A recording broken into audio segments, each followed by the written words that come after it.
महाराज जी सोनकाली 88 लोगों को वो सुंदर कथा सुनाने जा रहे हैं जिसमें से भागवत की सुंदर कथा का सुनने का असली फल एक ऐसे राजा को मिला था महाराज। जिस राजा ने सुंदर भागवत सुना था और भागवत उस राजा के लिए सुनाया गया है। और एक गुरु जी महाराज ने अपने गुरु ऐसे संत जी ने अपने मुख से उस राजा को ये कथा सुनाई थी। अब कौन था वो राजा, इसके बारे में भागवत कथाएं लेकर के आ रहा है। कौन थे वो संत महाराज जिन्होंने ऐसी सुंदर 18,000 श्लोकों का 12 स्कंदों का ऐसा सुंदर महापुराण एक राजा को सुनाया था। पांडवों के वंश में एक ऐसा बालक पैदा हुआ था जो अर्जुन जी का पोता था, अभिमन्यु का पुत्र था। और महाभारत काल में उस युद्ध के समय में उस बालक ऐसा जन्म हुआ था जिसकी स्वतः भगवान ने एक समय रक्षा की थी। महाभारत के युद्ध के समय हस्तिनापुर के लोग कुरुक्षेत्र के बीच में जाकर के एक ऐसे युद्ध कर रहे थे जिस युद्ध में कौरव की तरफ से एक ऐसा शक्तिशाली वीर था जिसके पास पांडवों के वंश को समाप्त करने का एक उपाय था। और वो उपाय था ब्रह्मास्त्र, अग्निबाण। जो द्रोणाचार्य के पुत्र स्वथामा ने एक समय दुर्योधन के कहने पर एक ऐसा अग्निबाण छोड़ा महाराज। 5 चिंगारी गए पांडवों को नष्ट करने के लिए। जब पांडव लोग उस महाभारत के युद्ध में जो है कुरुक्षेत्र में जब युद्ध कर रहे थे तो तत्काल ही कुछ ऐसे अग्निबाण की चिंगारियां उड़ते हुए उनकी तरफ आती है जिन अग्निबाण की चिंगारियों से पांडव लोग चलने लगे। कृष्ण कृष्ण महाबाहो भक्ता नाम भयंकरा।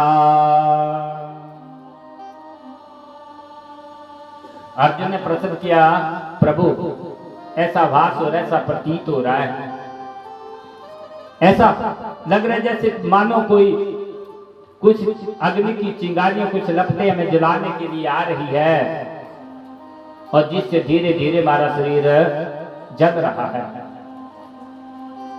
ऐसा क्या हो सकता है जिससे कि हम लोगों को जलन हो रही है? बताइए प्रभु। बांके बिहारी हंसते हुए कह रहे हैं, अर्जुन जिससे आपको जलन हो रही है ना, बीततीदं द्रोणपुत्रस्य ब्रह्मास्त्रं प्रदर्शितम् नैवाशुभेदशहारं प्राणबाध्या उपस्थिते। भगवान जान चुके थे कि द्रोणाचार्य के पुत्र स्वथामा का छोड़ा गया अग्निबाण है। तत्काल ही भगवान ने सुदर्शन चक्र के द्वारा सारी चिंगारियों को शांत कर दिया। और इतने में एक और चिंगारी जो पांडव के वंश से एक संतान आने वाली थी उसको नष्ट करने के लिए गई थी। और छठी चिंगारी गई उत्तरा के गर्भ को समाप्त करने के लिए। तत्काल जब अभिमन्यु की पत्नी उत्तरा चिल्लाने लगी, तड़पने लगी, रोने लगी, बचाओ बचाओ, रक्षा करो रक्षा करो, तो इसके लिए मधुसूदन गोपाल बांके बिहारी गोविंद भगवान ने जब भगत सिंह को तड़पते हुए सुना तो गए परमात्मा और जाकर के भगवान ने उनकी रक्षा की।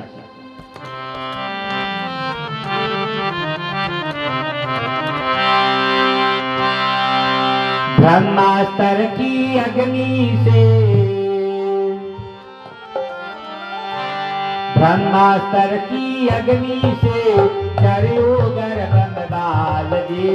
यदुपति में रक्षा करी रची माया को जाल जी। रची माया को जाल जी, रची माया को जाल जी।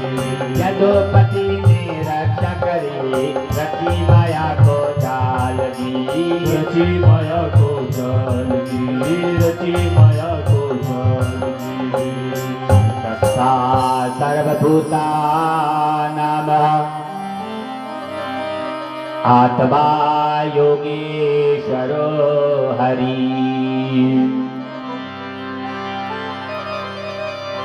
तत्काल भगत जब उत्तर तड़प रही थी तो परमात्मा ने जाकर के एक छोटा सा रूप धारण किया और गर्भ में जाकर के भगवान उस बालक को दर्शन देते हैं।